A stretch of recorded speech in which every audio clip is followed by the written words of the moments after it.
जय माता दी दोस्तों। माँ दुर्गा की कृपा आप पर और आपके समस्त परिवार पर सदैव बनी रहे। तो चलिए शुरू करते हैं आज की कथा। करवा चौथ की व्रत कथा लंबी और विस्तार से इस प्रकार है। ये कथा मुख्य रूप से शिव, पार्वती, गणेश और कार्तिकेय के संवाद से जुड़ी हुई है। करवा चौथ की यह व्रत कथा एक प्राचीन कहानी से जुड़ी हुई है, जिसमें एक पतिव्रता स्त्री की दृढ़ निष्ठा और प्रेम का उल्लेख मिलता है। इसे सुनने से व्रती का व्रत सफल माना जाता है। करवा चौथ व्रत कथा, वीरवती की कथा। बहुत समय पहले की बात है। एक गांव में एक ब्राह्मण परिवार रहता था। उस परिवार में 7 भाई और एक बहन थी जिसका नाम वीरवती था। वीरवती अपने भाइयों की एकमात्र बहन थी और उसे उसके भाई बहुत प्यार करते थे। विवाह के बाद वीरवती का पहला करवा चौथ का व्रत था। उसने इस व्रत को पूरे नियमों और श्रद्धा से रखा था।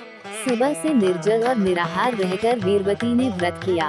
पूरा दिन बीत गया और वीरवती को भूख और प्यास से अत्यधिक कष्ट हो रहा था। वह चांद निकलने की प्रतीक्षा कर रही थी, लेकिन चांद देर से निकल रहा था।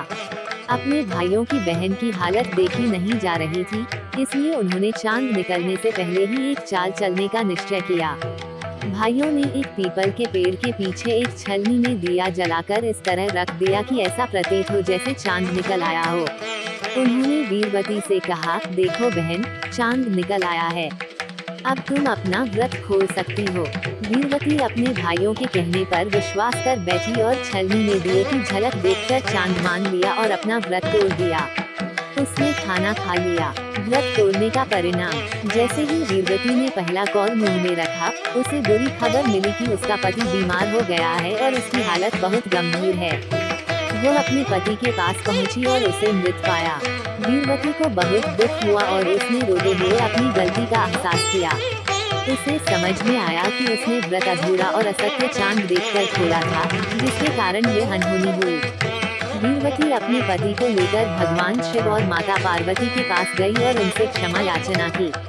माता पार्वती ने वीरवती की श्रद्धा और भक्ति देखकर उसे इस संकट से उबारने का मार्ग बताया। माता पार्वती का आशीर्वाद। माता पार्वती ने वीरवती से कहा, तुम्हें पूरे विधि विधान से करवा चौथ का व्रत करना होगा और अगले वर्ष तक इसकी पूर्ति करनी होगी, तब तुम्हारा पति पुनः जीवित हो सकेगा। इसके बाद वीरवती ने माता पार्वती के निर्देशानुसार अगले पूरे वर्ष तक करवा चौथ का व्रत किया और विधिपूर्वक इसका पालन किया।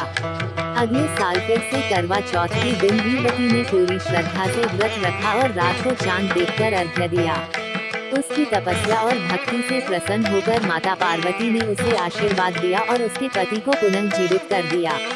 इस तरह वीरवती को उसका पति वापस मिल गया और उसकी भक्ति और निष्ठा ने उसे पति की लंबी उम्र का वरदान दिलवाया। करवा चौथ व्रत का महत्व। करवा चौथ की यह कथा इसलिए सुनाई जाती है ताकि व्रती को ये समझ में आ सके कि यह व्रत पतिव्रता धर्म का पालन करते हुए श्रद्धा, विश्वास और नियमों का पालन करते हुए किया जाना चाहिए। करवा चौथ का व्रत हर साल सुहागिन महिलाएं अपने पति की लंबी उम्र और उनकी सुरक्षा के लिए करती हैं। इस दिन महिलाएं दिन भर निर्जल और निराहार रहकर व्रत करती हैं और रात्रि को चंद्रमा को अर्घ्य देकर अपने पति के हाथों से जल ग्रहण करके व्रत को संपन्न करती हैं।